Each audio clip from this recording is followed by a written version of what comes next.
50 degree की भयंकर गर्मी, सिर्फ 72 घंटे और 10 लाख जानवरों की कुर्बानी। अगर ये आपके शहर में होता तो सड़कों पर खून की नदियां बह जाती और बदबू से शहर खाली करना पड़ता। लेकिन मक्का के इस रेगिस्तान में सड़क पर खून की एक बूंद या एक मक्खी तक नजर नहीं आती। ये कोई चमत्कार नहीं, बल्कि जमीन के नीचे चलने वाला एक ऐसा सीक्रेट सिस्टम है जिसे आज तक अमेज़न या एप्पल जैसी बड़ी बड़ी कंपनियां भी डिकोड नहीं कर पाई हैं। आज जो आप सुनेंगे शायद ही किसी ने आपको बताया हो। दुनिया का सबसे बड़ा मैनेजमेंट सिस्टम किसी बड़ी टेक कंपनी अमेज़न या एप्पल के पास नहीं है। ये एक ऐसे रेगिस्तान के बीचों बीच चलता है जहां हर साल एक ऐसा चमत्कार होता है जिसे दुनिया की कोई भी मॉडर्न सप्लाई चेन आज तक डिकोड नहीं कर पाई है। हम बात कर रहे हैं हज की। एक ऐसा समय जब पूरी दुनिया से 30 लाख लोग मक्का पहुंचते हैं और इन 30 लाख लोगों के साथ जुड़ा है एक ऐसा सीक्रेट ऑपरेशन जो सिर्फ और सिर्फ 72 घंटों के लिए एक्टिवेट होता है। लेकिन ये सिर्फ शुरुआत है, असली चौंकाने वाला हिस्सा तो अभी आने वाला है। अपने दिमाग में जरा एक कैलकुलेशन कीजिए,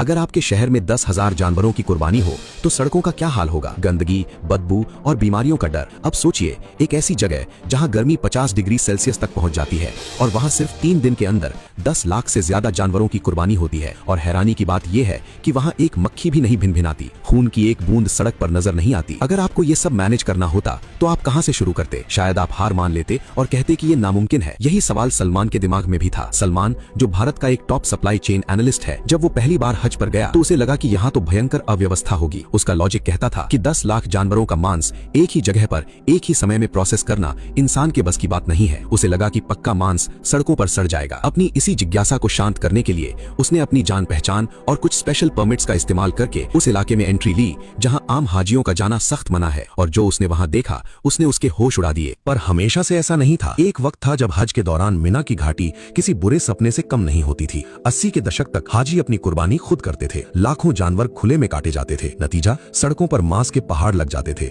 बीमारियां फैलने लगती थीं, बदबू इतनी भयंकर होती थी कि सांस लेना मुश्किल हो जाता था। हालात इतने खराब हो जाते थे कि एक वक्त ऐसा भी था जब लाखों किलो गोश्त को जमीन में दफन करना पड़ता था, क्योंकि इतनी भयंकर गर्मी में उसे बचाने का कोई तरीका ही नहीं था। सऊदी सरकार के सामने एक नामुमकिन चुनौती थी। तो आपको क्या लगता है, इस समस्या को सुलझाने के लिए उन्होंने क्या किया? सन 1983 में सऊदी सरकार और इस्लामिक डेवलपमेंट बैंक ने मिलकर इस संकट का स्थायी हल निकाला। उन्होंने जमीन के नीचे और ऊपर एक ऐसा सीक्रेट शहर बसा दिया जिसके बारे में 99% लोग आज भी नहीं जानते। इस ऑपरेशन को सिर्फ एक देश नहीं बल्कि पूरी मुस्लिम दुनिया के सबसे बड़े डेवलपमेंट नेटवर्क्स में से एक चलाते हैं। ध्यान से सुनिए, ये कोई आम कसाई खाना नहीं है। ये सिर्फ एक कसाई खाना नहीं बल्कि 7 विशाल इंडस्ट्रियल शहरों का नेटवर्क है। करीब 10 लाख स्क्वायर मीटर में फैला एक ऐसा सिस्टम जहां 10 अलग अलग स्लॉटर साइट्स बनाई गई हैं। साल के 362 दिन ये शहर लगभग सोया रहता है और फिर सिर्फ 3 दिनों के लिए ये पूरी ताकत से जाग उठता है। सलमान जब उस कॉम्प्लेक्स के अंदर घुसा तो उसे लगा जैसे वो किसी हॉलीवुड की साइंस फिक्शन फिल्म के सेट पर आ गया हो। बाहर चिलचिलाती धूप थी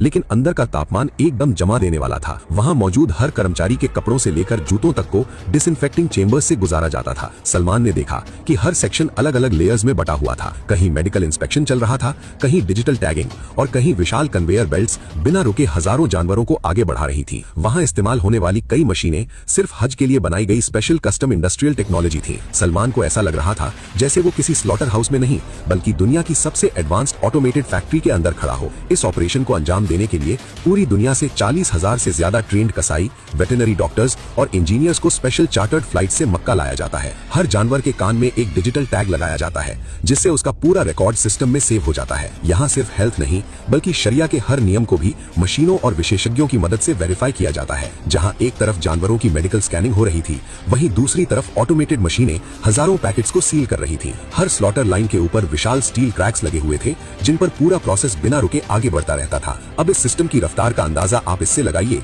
कि यहाँ औसतन हर 7 सेकंड में एक कुर्बानी प्रोसेस हो जाती है। जी हाँ, सिर्फ 7 सेकंड। सिर्फ कुछ सेकंड की देरी भी पूरे सिस्टम को बिगाड़ सकती थी, इसलिए हर मशीन एक दूसरे से सिंक्रोनाइज थी। अब इस पूरे सिस्टम को इंसान नहीं बल्कि आर्टिफिशियल इंटेलिजेंस मॉनिटर करती है। एक कंट्रोल रूम ऐसा भी था जहां दीवारों पर लगी विशाल स्क्रीनें पूरे ऑपरेशन को लाइव मॉनिटर कर रही थी। हर जानवर, हर पैकेट और हर ट्रक स्मार्ट डिजिटल ट्रैकिंग के दायरे में होता है। लेकिन रुकिए, कहानी में सबसे बड़ा ट्विस्ट तो अभी बाकी है। जब जानवर कटता है तो उसका खून कहाँ जाता है? उसकी खाल का क्या होता है? 10 लाख जानवरों का मतलब है करीब 1.5 से 2 करोड़ किलो तक मांस। इस विशाल मात्रा को 72 घंटे में प्रोसेस करना और खराब होने से बचाना एक इंजीनियरिंग मिरेकल है। कुर्बानी के दौरान निकलने वाला खून खुले में या नालियों में नहीं बहता। जमीन के नीचे पाइप्स, ड्रेनेज चैनल्स और कूलिंग टनल्स का ऐसा जाल बिछा था मानो रेगिस्तान के नीचे एक दूसरी इंडस्ट्रियल दुनिया चल रही हो। कुर्बानी के बाद सफाई के लिए हाई प्रेशर सैनिटाइजिंग मशीनें तुरंत एक्टिव हो जाती थीं, ताकि कुछ ही मिनटों में पूरा एरिया दोबारा चमकने लगे। जानवरों की खालें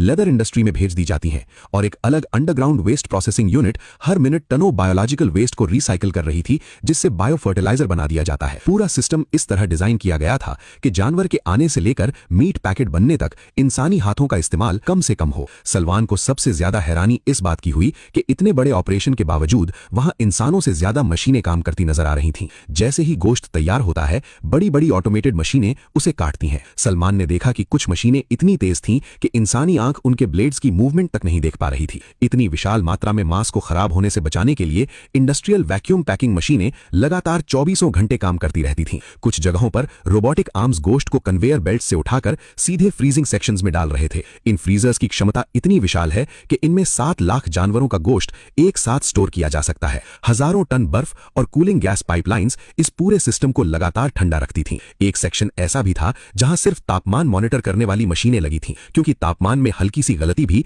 करोड़ों किलो गोश्त को खराब कर सकती थी। हर फ्रीजिंग चेंबर के बाहर डिजिटल स्क्रीनें लगी थीं, जिन पर अंदर का टेम्परेचर और स्टोरेज डेटा हर सेकंड अपडेट हो रहा था। 20 जायंट फ्रीजर्स के अंदर सिर्फ 15 से 20 मिनट में वो गोश्त -40 डिग्री पर जमकर पत्थर हो जाता है, ताकि उसमें कोई बैक्टीरिया पनप ना सके। एक पर्ची कटवाने से लेकर पैकेट बनने तक पूरा सिस्टम किसी स्विस घड़ी की तरह चलता है। आज के समय में हाजी को खून और गंदगी के बीच जाने की जरूरत ही नहीं है। वो डिजिटल कूपन खरीदता है, अपने तंबू में आराम से बैठा होता है और उसके नाम की कुर्बानी इस हाईटेक फैसिलिटी में हो जाती है। हाजी को पता भी नहीं चलता और कुछ मिनट बाद उसके मोबाइल पर एक मैसेज आता है, आपकी कुर्बानी मुकम्मल हो चुकी है। लेकिन अभी भी एक आखिरी सवाल बाकी है। क्या आपको याद है मैंने शुरू में कहा था कि असली चौंकाने वाला सच कुछ और है? लोग सोचते हैं कि ये सारा गोश्त सऊदी अरब के लोग खा जाते हैं या फिर इसे गड्ढों में दफना दिया जाता है, पर असलियत आपकी आंखों में आंसू ला देगी। जब वो लाखों किलो गोश्त फ्रीज होकर पैक हो जाता है तो उसे स्पेशल रेफ्रिजरेटेड ट्रकों में लादकर जेद्दाह के पोर्ट पर ले जाया जाता है। वहां इंतजार कर रहे होते हैं विशालकाय समुद्री जहाज।